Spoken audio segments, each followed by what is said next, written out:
오늘은 요한복음 12장 1절에서 8절 말씀을 가지고 이 여자가 행한 일이라는 제목으로 하나님 말씀을 전하겠습니다. 오늘도 하나님께서 함께 하시는 그 은혜가 우리 모두에게 있으시기를 주님의 이름으로 축복합니다. 우리 옆 사람들과 인사하겠습니다. 주님의 이름으로 사랑하고 축복합니다. 저녁에 뵈니 더 아름다우시네요. 더 멋지시네요. 감사합니다. 오늘 말씀은 우리가 잘 알고 있는 마리아의 향유 사건입니다. 예수님께서는 에브라임 빈들에 머물다가 예루살렘으로 가는 길에 늘 들리던 그 베단이라는 곳에 들렸습니다. 이 베단이라는 곳은 예루살렘에서 약 3km 정도 떨어진 곳입니다. 그리고 나사로와 마르다와 마리아의 고향이기도 합니다. 그곳은 이제 나사로가 있던 곳이었습니다. 예수님은 베다니에 들려 죽은 나사로를 살리신 그 기적을 나타내셨습니다. 요한복음 11장 오늘 본문 그 앞장에 그 내용이 나타납니다. 이로 인해 잔치가 벌어졌습니다. 이 잔치는 나사로가 살아난 것을 경축하는 동시에 나사로를 살리신 예수님에 대한 그 감사의 의미를 전하는 잔치였습니다. 이때가 바로 어느 때냐 봤더니 유월절 엿새 전, 그러니까 종려주일 전날이고 예수님을 죽이려고 하는 그 음모가 계속해서 진행 중일 때였습니다. 이 잔치 자리에 우리가 잘 알고 있는 사건이 등장합니다. 우리 요한복음 12장 3절 말씀을 우리 함께 봉독하겠습니다. 마리아는 지극히 비싼 향유 곧 순전한 나드 한 근을 가져다가 예수의 발에 붓고 자기 머리털로 그의 발을 닦으니 향유 냄새가 집에 가득하더라. 아멘. 마리아는 지극히 비싼 향유 곧 순전한 나드 한 근을 가져다가 예수님의 발에 부었습니다. 그리고 자신의 머리털로 그의 발을 닦았습니다. 여기서 향유는 대체로 여인들이 시집갈 미천으로 모으는 지극히 비싼 것으로 자신의 미래를 상징한다고 볼 수 있습니다. 이 순전한 나드는 이 동인도라는 곳에서 또 인도에서 히말라야 산맥에서 자라는 것으로 나드라는 그 식물의 뿌리와 줄기에서 잎에서 추출한 고급 향유입니다. 이것을 옥합이라는 곳에 담아 그 입구를 밀봉해서 한 번 그리고 최고의 게스트에게 선물할 때에 사용되어지는 그 향유였습니다.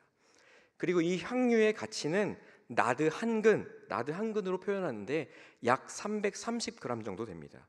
그리고 그 값어치는 300데나리온입니다. 300데나리온은 한 데나리온이 노동자의 1일 품삯이라고 계산하면 지금의 시세로 계산하면 약 1일 품삯 10만 원, 그러면 이제 300일 정도 해서 3천만 원 정도 되는 그 금액을 갖고 있는 겁니다. 아마 하루아침에 모은 것이 아니라 정말 오랫동안 정성스럽게 모았던 그 마리아의 심정이 담겨져 있는 것입니다.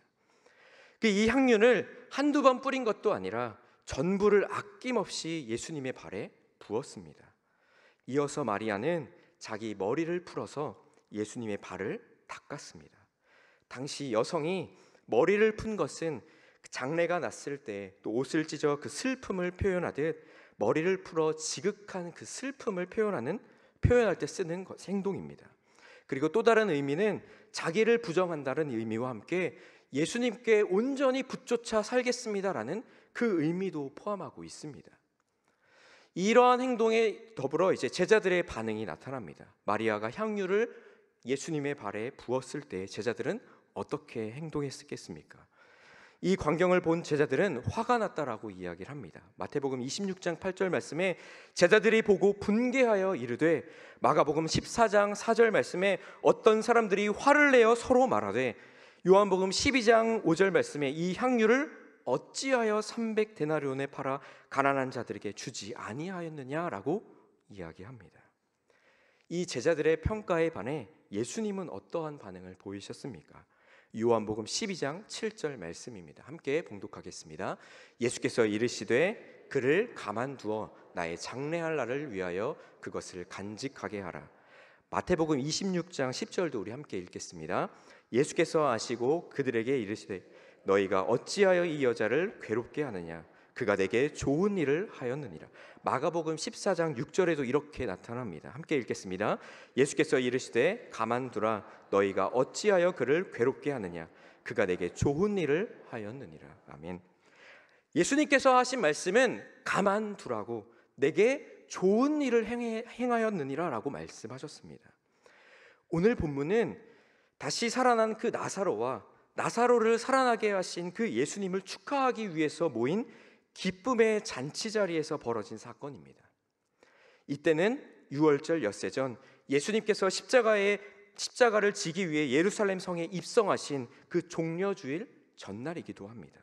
이때 마리아는 자신의 전부였던, 그 미래를 상징한다고 이야기하는 자신의 전부였던 그 향유를 예수님의 발에 붓고 자신의 머리로 예수님의 발을 닦았습니다.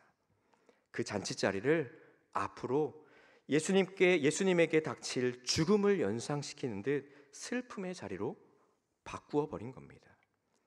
그때 가난한 자들을 사랑하셨던 그 예수님은 마리아의 헌신에 가만두라고 이야기하십니다.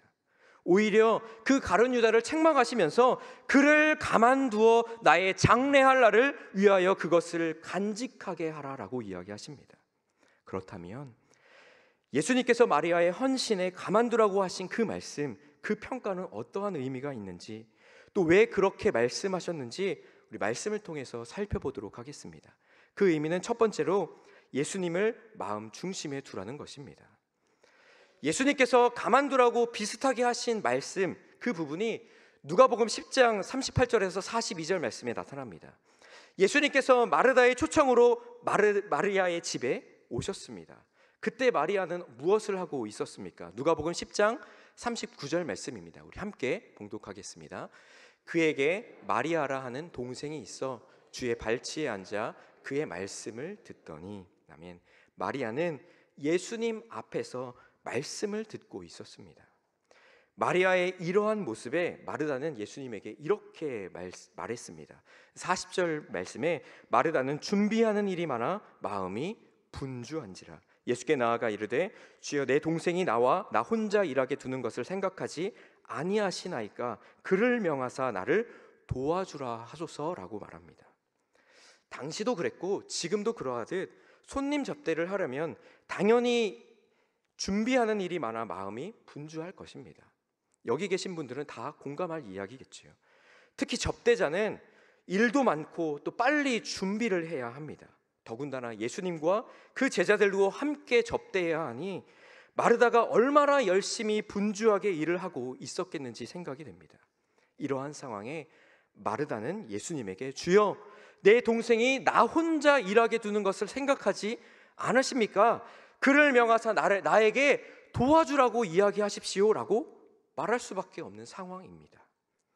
특히 당시 남자와 여자의 일을 구분했기에 여자인 마리아도 마르다와 함께 준비하는 것이 당연했고 또 보통 상식적이었고 또 보편적인 일이었습니다. 그런데 마르다의 마음과는 다르게, 아니 당시 보편적인 생각과는 다르게 예수님께서 이렇게 말씀하셨습니다. 누가복음 10장 41절에서 42절 말씀을 함께 봉독하겠습니다. 주께서 대답하여 이르시되 마르다야 마르다야 근심하나 몇 가지만 하든지 혹은 한 가지만이라도 족하니라. 마리아는 이 좋은 편을 택하였으니 빼앗기지 아니하리라 하시니라. 아멘. 예수님은 마르다가 지금 많은 일로 근심하고 또 염려하는 그 마음, 일손을 도와 손님 접대를 해야 하는 그 마음 잘 알고 있다라고 말씀하시면서 마리아는 좋은 편을 택하였으니 여러 가지로 판단하지 말고 그냥 두라고 말씀하셨습니다. 예수님께서 이렇게 말씀하신 이유가 있습니다. 좋은 몫을 택하였기 때문이라고 말씀하고 있습니다. 마리아가 귀한 한 가지, 그 귀한 한 가지를 붙잡았는데 그 한 가지가 바로 예수님의 말씀을 듣는 것이라고 이야기합니다. 마리아가 할 수 있는 일 많이 있겠죠. 음식을 준비하는 일, 손님 접대를 하는 일, 청소하는 것들, 또 여러 가지 그 일들이 다 할 수 있었겠지만 마리아는 그 중에서 예수님의 발치에서 말씀을 듣는 것을 선택했습니다. 그리고 그런 마리아를 그냥 두라고 마르다에게 달래시면서 말씀하셨습니다. 그리고 이어서 요한복음 12장에 더 정확하게 말씀하십니다. 마리아는 자신의 미래를 위해서 오랫동안 또 정성스럽게 모은 그 향유를 예수님의 발에 부었을 때 예수님께서 말씀하셨습니다. 7절 말씀에 그를 가만두어라고 말씀하십니다. 이런 마리아의 행동에 다른 사람들은 지적하면서 이렇게 이야기합니다. 제자들이 보고 분개하여 이르되, 어떤 사람들이 화를 내어 이르되 이 향유를 왜 허비하느냐라고 이야기하며, 이렇게 귀하고 비싼 그 향유를 가난한 사람들에게 주었다면 많은 사람들을 도와주었을 것이라고 이 가난한 사람들이라는 그 명분을 가지고 이야기했습니다. 일반적인 사고로는 이해가 되지 않는 그 마리아의 행동이었겠죠. 그러나 예수님은 마리아의 행동에 가만두어라고 이야기하시면서 오히려 유다를 책망하셨습니다. 가룟 유다는 명분, 그 가난한 사람이라는 그 명분을 가지고 이야기하는 것처럼 보였지만 그 속에는 어떠한 마음이 있었겠습니까? 비싼 향유에 대한 그 탐심과 그 횡령에 대한 마음이 있었습니다. 우리 6절 말씀도 함께 봉독하겠습니다. 이렇게 말함은 가난한 자들을 생각함이 아니요 그는 도둑이라 돈꾀를 맞고 거기 넣은 것을 훔쳐 가미러라. 이 가룟 유다는 도둑이라고 표현하고, 그리고 돈꾀를 맞고, 그리고 거기 넣는 것을 훔쳐간다라고 표현하고 있습니다. 가룟 유다는 그 예수님의 뜻을 모르고, 예수님이 이제 앞으로 어떠한 일을 행하실지에 대한 그 뜻은 모르고 오직 그 탐욕에 빠져 있었습니다. 다른 제자들도 다 마찬가지입니다. 이때까지 예수님과 3년 동안 동고동락하면서 예수님을 따르고 예수님의 말씀을 듣고 그렇게 순종했지만, 주의 나라가 임할 때 저는 오른편에, 저는 왼편에, 나는 큰 자가 되게 해달라고 요청할 뿐이었습니다. 며칠 후에, 이 며칠이 지나면 예수님께서 십자가의 길을 걷는다는 사실은 모른 채 서로들은 다 자리 다툼만 하고 있을 뿐이었습니다. 이러한 상황에 마리아는 조용히 혼자 자신이 해야 할 일이 무엇인지 생각합니다. 그리고 자신이 무엇을 해야 하는지를 정확하게 알았습니다. 누가복음에서도 정말 상식적이고 또 일반적인 그런 상황적으로 해야 할 일이 많은 상황 가운데서도 마리아는 예수님의 발치에서 말씀을 듣는 것, 그 말씀 듣기를 선택한 것처럼 이번에도 마리아는 좋은 일을 선택했습니다. 그것은 바로 자신의 전부를, 자신의 모든 것을 들여 예수님의 죽음을 예비하는 것이었습니다. 제자들의 말처럼 그 향유를 가난한 자들에게 돕거나 또 예수님에게 드려서 그 예수님의 사역에 힘을 보태 더 힘있게 사역할 수도 있었습니다. 아니, 뭔가 다른 사람들이 볼 때 더 그럴듯하고 더 건설적이며 누구나 이 수긍하고 칭찬받을 그러한 일을 할 수도 있었습니다. 그러나 마리아는 오직 예수님께만 집중했습니다. 예수님을 그 마음의 중심에 두었던 것입니다. 예수님의 말씀에 집중한 것처럼 예수님이 앞으로 하실 그 일, 거기에도 또한 집중했던 것입니다. 그리고 예수님이 가실 그 십자가의 길에 자신의 전부를 들여 그 예수님의 장례를 준비하며 자신과 함께 할 수 있었던 것입니다. 마리아라고 그 향유가 왜 아깝지 않겠습니까? 처녀에게 그 향유는 정말 귀하고 자신의 미래와 같은, 자신의 정말 모든 것을 걸 만큼 중요한 것이었는데 그 향유를 예수님에게 전부를 다 쏟아 부었던 겁니다. 그 향유는 마리아에게 정말 단순히 그 재산의 가치가 아니라 삶의 전부를 의미하는 것이었습니다. 그런데 마리아는 지금 이 순간 자신의 전부를, 그 자신의 삶의 전부를 예수님께 다 드렸습니다. 이것을 마가복음 14장 8절에 이렇게 이야기합니다. 우리 함께 봉독하겠습니다. 그는 힘을 다하여 내 몸에 향유를 부어 내 장례를 미리 준비하였느니라. 그 밑에 보이시는 것이 새번역 성경입니다. 새번역 성경에도 함께 봉독하겠습니다. 이 여자는 자기가 할 수 있는 일을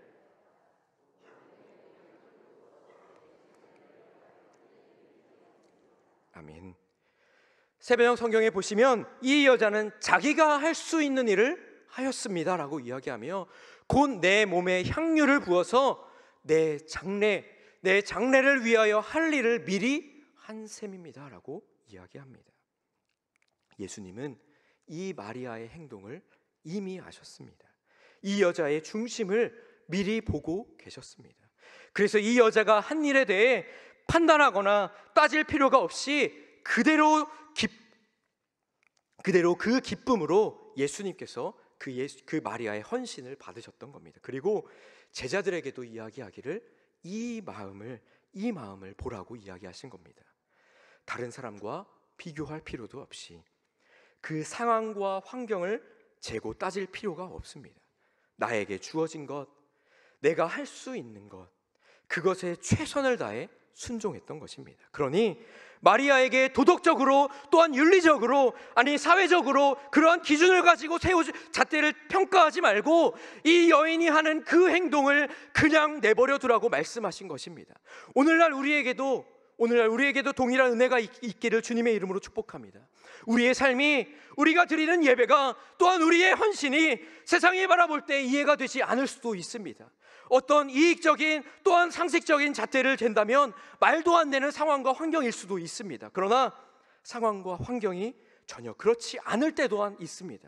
그러나 주님이 부르시면, 또 우리가 주님을 사랑한다면 남들이 볼 때 크던 작던 더 좋게 보이는 방법이 있고 더 유익한 방법이 있다고 하더라도 오직 예수님을 그 마음의 중심에 두고 예수님의 뜻을 깨달아 기꺼이 주님의 말씀에 순종하며 결단하는 저와 여러분들 되시길 주님의 이름으로 축복합니다.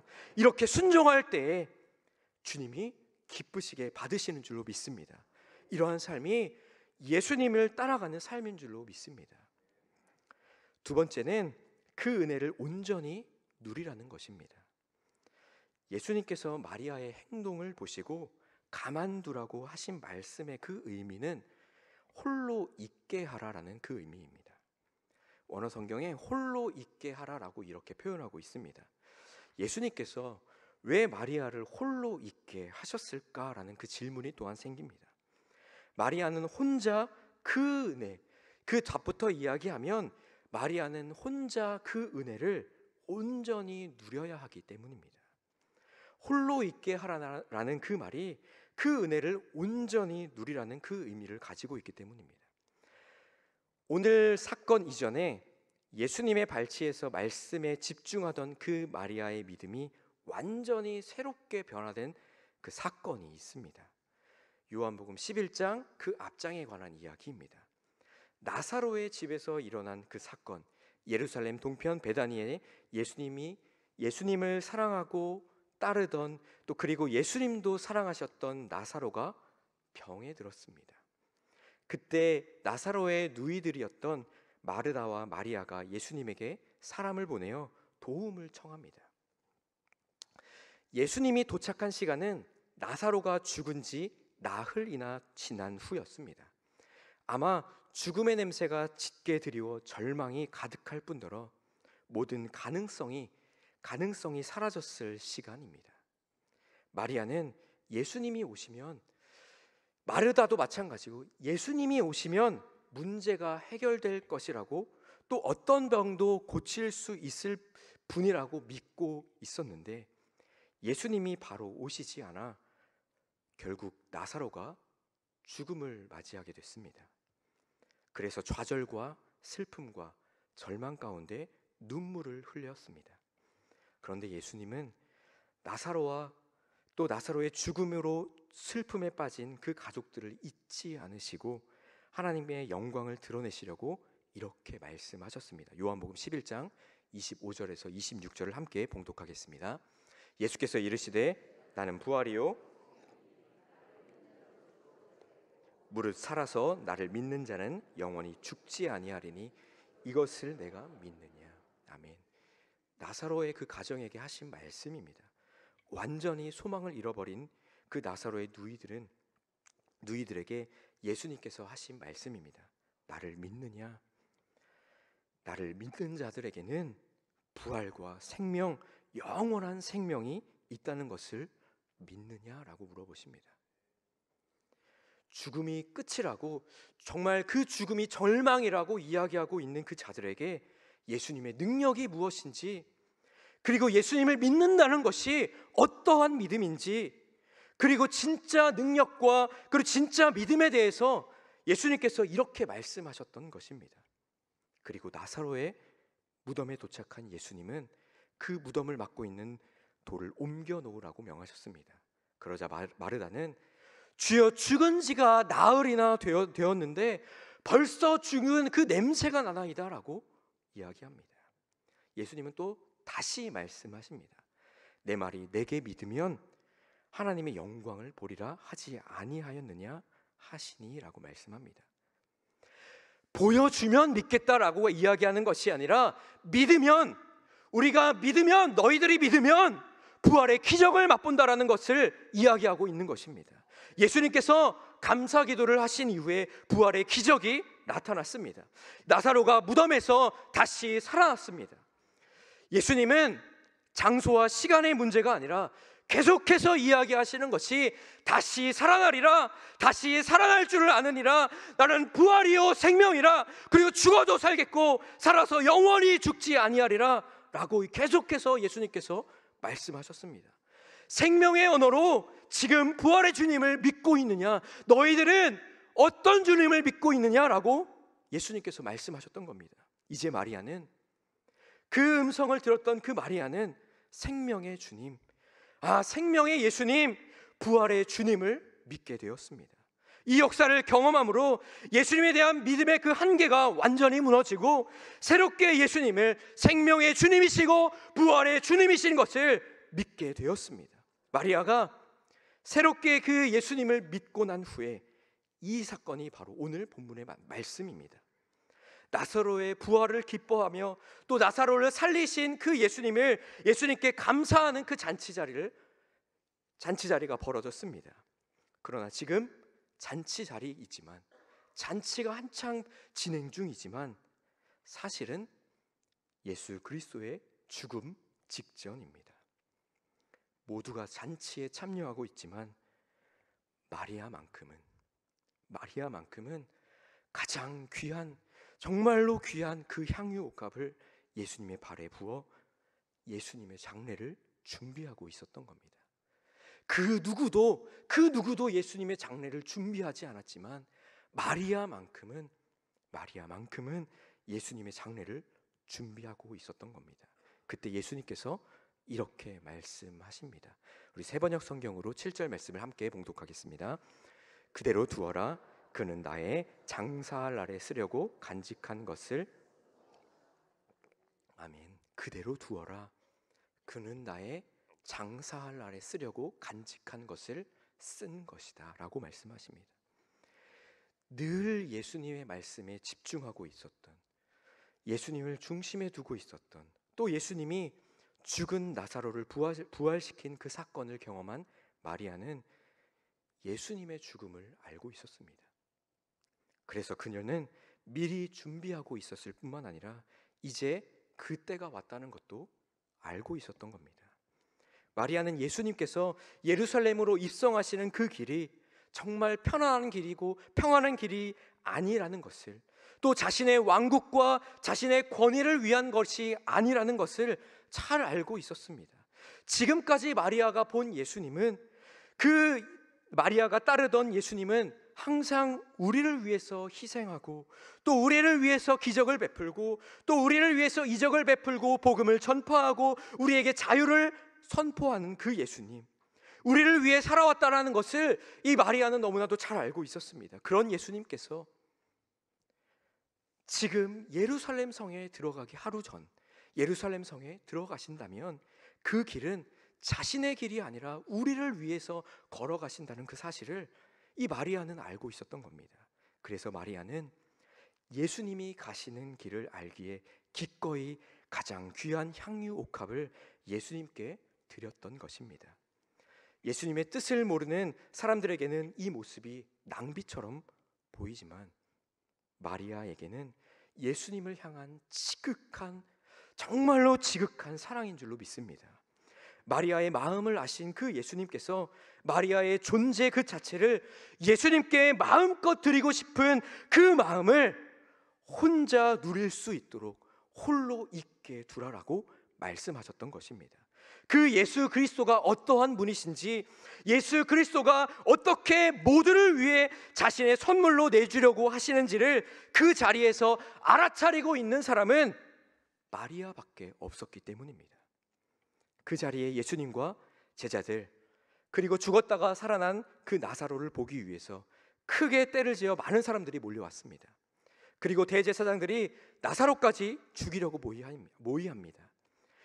이튿날에도 많은 무리가 종려나무 가지를 들고 예루살렘에 입성하시는 예수님을 맞이합니다.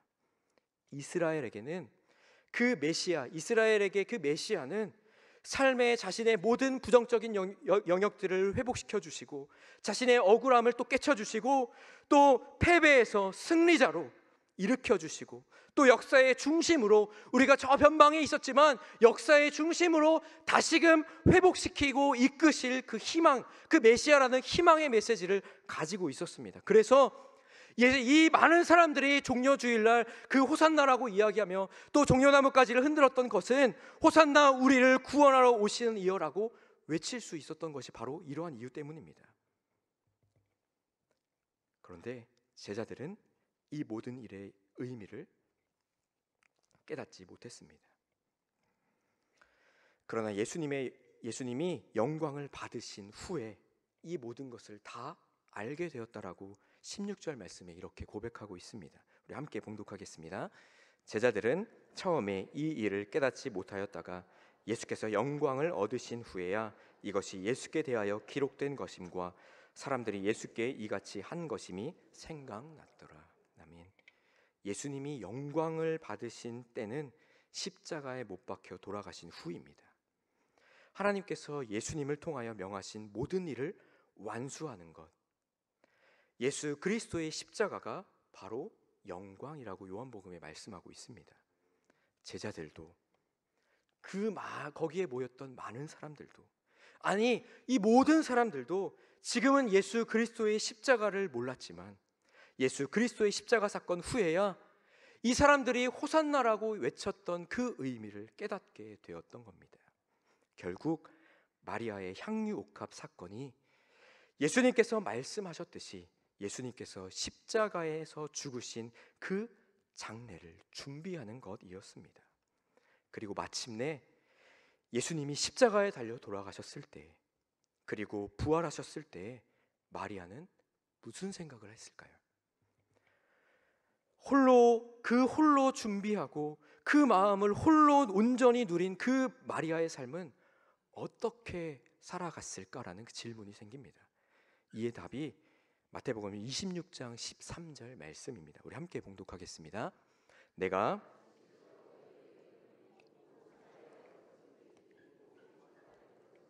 이 여자의 행한 일도 말하여 그를 기억하리라 하시니라. 마가복음 14장 9절에도 이렇게 말씀합니다. 내가 진실로 너희에게 이르노니 온천하에 어디서든지 복음이 전파되는 곳에는 이 여자가 행한 일도 말하여 그를 기억하리라 하시니라. 아멘. 그녀가 행한 이 일이 예수 그리스도의 십자가의 복음과 함께 전파될 것이라고 예수님께서 말씀하셨습니다. 그렇게 될 것을 아셨기에 예수님은 지금 마리아를 홀로 두라고 이야기하셨던 겁니다. 마리아는 그 후에 정말 평생 예수님께 전부를 드린 일을 감사하고 또 감격하며, 또 그때의 그 감정, 내가 이 예수님의 장례를 준비하며 향유를 드렸던 그 감정, 그 느낌, 그 들었던 생각들, 또 그 순간의 찰나를 평생 동안 기억하며 행복하고 영광스러운 기억으로 간직하지 않았겠습니까? 마리아에게 있어서 이 예수님의 장례를 준비하는 그 향유옥합의 사건은, 그 구원의 기쁨과 그 감격은 누구보다도 크지 않았을까라는 생각이 듭니다. 마리아는 매일마다 그 기쁨과 감격 속에서 살았을 것을 믿습니다. 주님 오시는 그날까지 정말 이 예수님의 그 복음을 위해서 평생을 살지 않았겠습니까? 그녀를 통해 드러난 그 예수 그리스도의 복음이 많은 사람들에게 전파되고 그리고 주님께 돌아오게 하지 않았겠습니까? 사랑하는 성도님들, 우리에게도 이러한 은혜가 있으시기를 주님의 이름으로 축복합니다. 하나님 앞에 나를 홀로 두는 시간이 있어야 할 줄로 믿습니다. 그 시간에 나를 위해서 십자가에 못 박혀 돌아가신, 십자가에서 나의 모든 전부를 내어주신 그 예수님의 사랑을 온전히 누리시기를 주님의 이름으로 축복합니다. 매일매일마다 그 사랑 안에 거할 때 비로소 우리가 무엇을 해야 할지를 알게 됩니다. 그리고 내게 있는 그 향유 옥합을 주님께 드릴 수 있는 것입니다. 매일 주님의 말씀을 가까이서 듣는 훈련을 저와 여러분들이 매일마다 하시길 주님의 이름으로 축복합니다. 매일 나를 위해 기꺼이 죽으시고 부활하신 그 주님의 사랑을 누리고 그 능력에 감격하여 또 그 은혜로 풍성한 저와 여러분들 되시길 주님의 이름으로 축복합니다. 이것이야말로 우리가 정말 승리하는 삶의 비결이고 또 예수님의 뜻을 따라 사는 삶의 비결이며 또 이러한 삶을 통해서 예수님이 우리의 삶의 모습을 통해 전파될 줄로 믿습니다. 말씀을 정리합니다. 마리아가 자신의 전부인 그 향유를 예수님의 발에 부었을 때 예수님께서는 가만히 홀로 있게 하라라고 말씀하셨습니다. 이렇게 말씀하신 것은 마리아 중심에 예수님을 두었고 그 은혜를 온전히 누리라는 의미였습니다. 사랑하는 성도님들, 우리 그리스도인의 삶은 세상적인 또한 사회적인 그 기준이 아니라 오직 예수 그리스도를 중심에 두고 예수님을 기준으로 사는 삶이 되어야 할 줄로 믿습니다. 각자 자신에게 주어진 것으로 힘을 다하여 또한 말씀에 순종하는 저와 여러분들 되시길 주님의 이름으로 축복합니다. 또한 예수님의 중심으로 두기 위해서는 매일매일마다 하나님께서 우리에게 베풀어 주신 그 구원의 은혜, 그 감격과 그 기쁨과 감사를 주님과 교제함으로 늘 누리시길 주님의 이름으로 축복합니다. 그 은혜로 성령의 도우심으로 힘입어 주님의 뜻을 따라 살아 예수님의 사랑을 온 땅에 전하시긴 저와 여러분들 되시길 주님의 이름으로 축복합니다.